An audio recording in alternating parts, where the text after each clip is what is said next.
Hey there, everybody. So it's been a long time, but I am finally back. Um, got a couple requests to make a video about doing some animation when keys are pressed that make a character move, so we're going to go ahead and do that. And hopefully I'll get more requests in the future and I'll be able to make more videos just like this. So I made kind of a basic world just to get us started out here. And what I'm going to do is drop a character asset that I got from the asset store right into here, and we can get him moving. So I got this samurai from the asset store. All I really did was go and look under the popular free assets thing and grab the first character I saw. But the key with this guy is he's got animations already attached to him. You're not going to be able, as far as I know, to make animations for a character within Unity. They have to come from another application like Blender or Maya or 3ds Max or something like that. So this guy's already got his animations, and he's extra convenient because he's got all the animations that are kind of made to work with the Unity character controller: idle, walk, run, and jump. So he's got all those. And then he also has an attack animation that's not built into that controller, but we're going to get that working anyway. So I'm going to grab him, drop him right into the world. There he is. And he's looking pretty good. We got to get him moving, because if I go ahead and press play, first of all, let me position my camera. If I press play, I'm going to stare at him standing there doing nothing. He plays his default animation, which in this case is jump. Thought it was going to be idle. So we want to change that to idle, so he idles by default, and then we want to get those other animations working. So let's see. If we go ahead and click on him, you can see right here under his animations list, he's got 5 different animations, and under animation up at the top, this is the default one.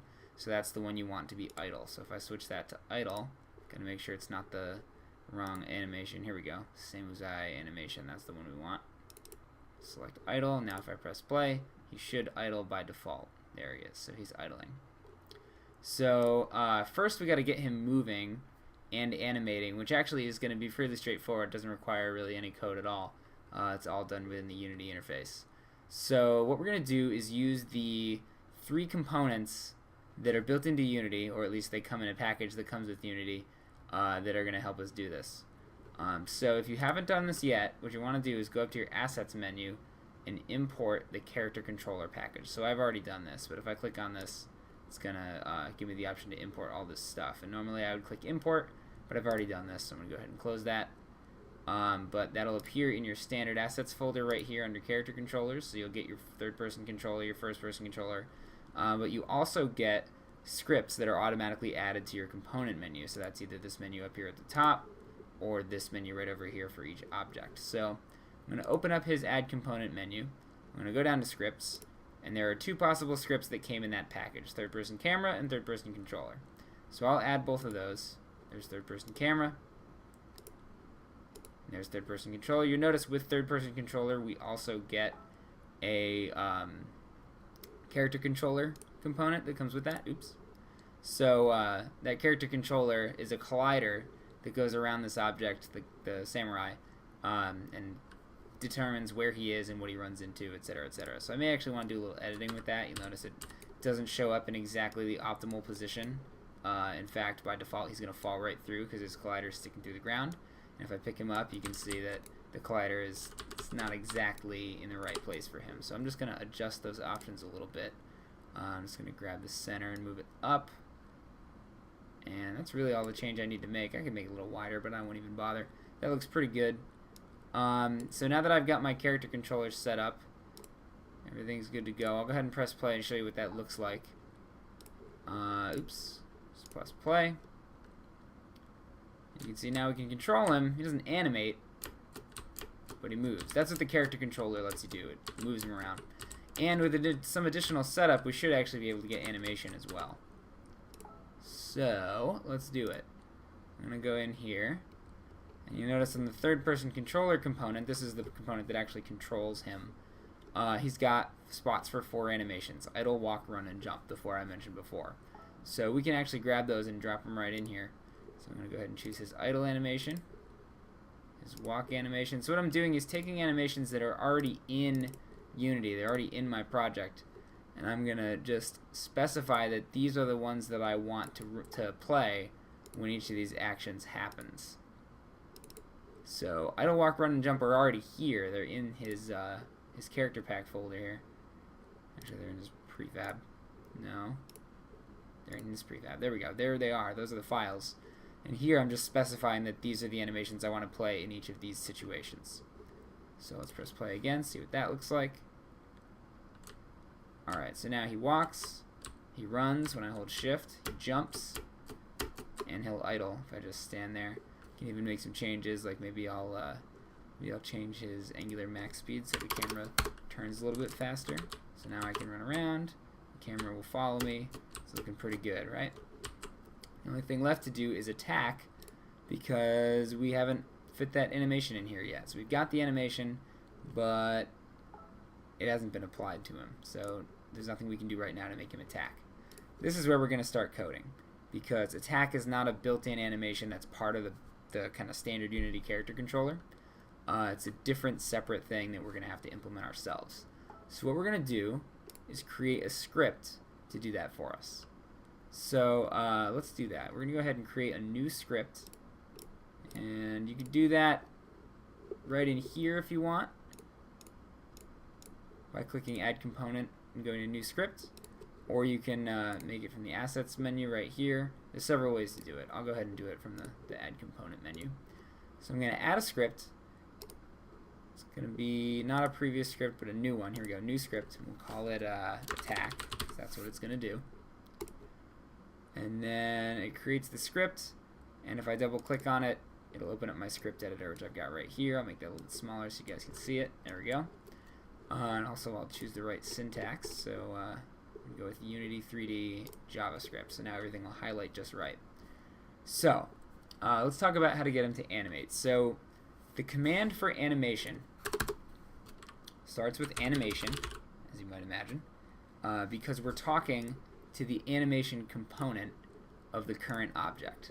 So this is the object the script is attached to, which means when we type animation, we're talking to its animation component. So we're giving an instruction to this animation component, and each of these components has a whole bunch of methods that that'll do certain things. Then you can also set each of these properties that you see here. So animation, sorry, I'm just switching windows here. Animation has a method called play that will play an animation, and it takes an argument, which is the name of the animation that's going to be played. So in this case, it's attack.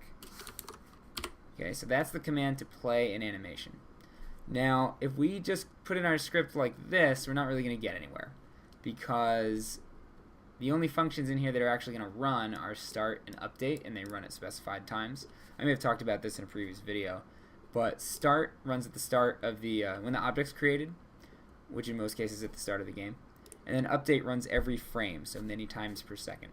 So if we leave this out here, it's never going to run. If we put it inside one of those functions, then it will run at that specified time. So let's imagine I put it in update. What would happen is animation.play would run 30 to 60 times per second, or however many frames you've got, and it would happen over and over and over again, which is not really what we want. What we want is to be able to keep track of when the player presses a key, and we want to play the animation only when that key is pressed. So we're actually going to go ahead and specify that we only want to play the animation if the key is pressed. So there's a command that we can use to check for a key press. It's input.getKeyDown. And then that takes an argument, which is the key that we're looking for. So I'm going to use L just because it's conveniently located for me. You can use whatever key you want. Make sure you put in a lowercase letter here, otherwise it's not going to work right. Now input.getKeyDown returns true or false, depending on whether the key is down at the moment that it's called.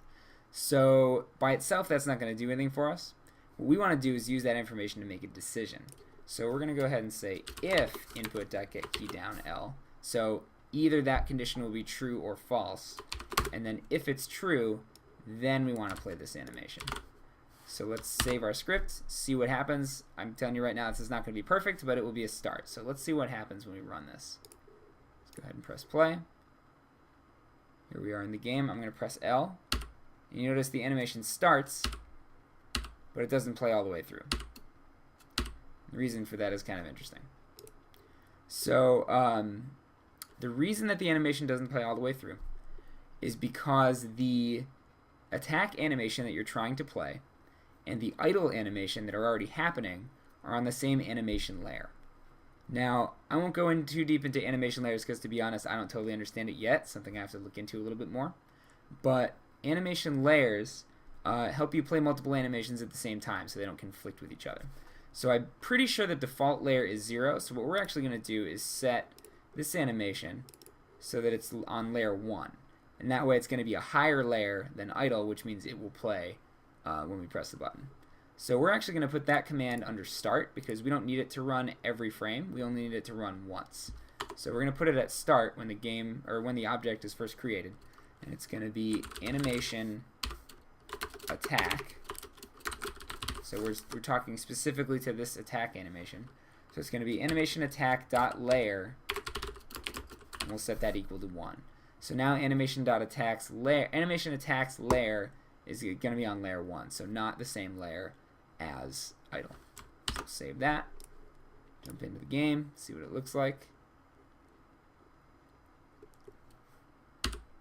Alright, so I pressed L again, and now he's playing all the way through the animation, which is awesome. That's exactly what we want, except the animation's looping.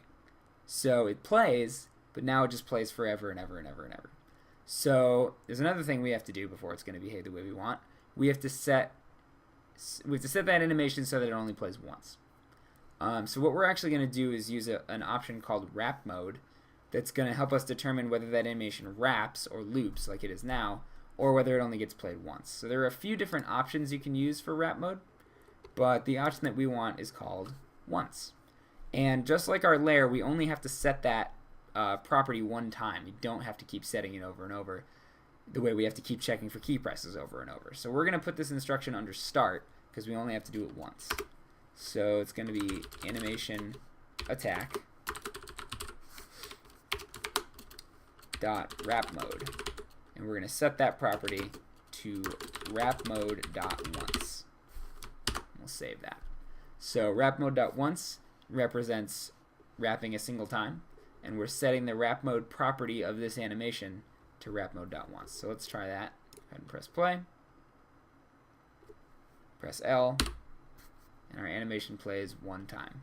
So now I can run around, control my character as normal, and when I want to attack, I just press the key.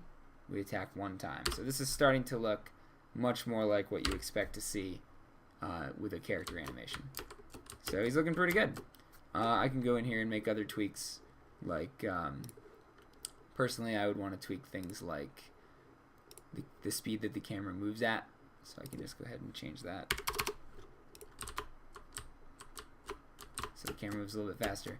Eventually you're going to kind of get to the point where you feel out the way you want your controller to work. But he animates right, controller's working, everything's looking good.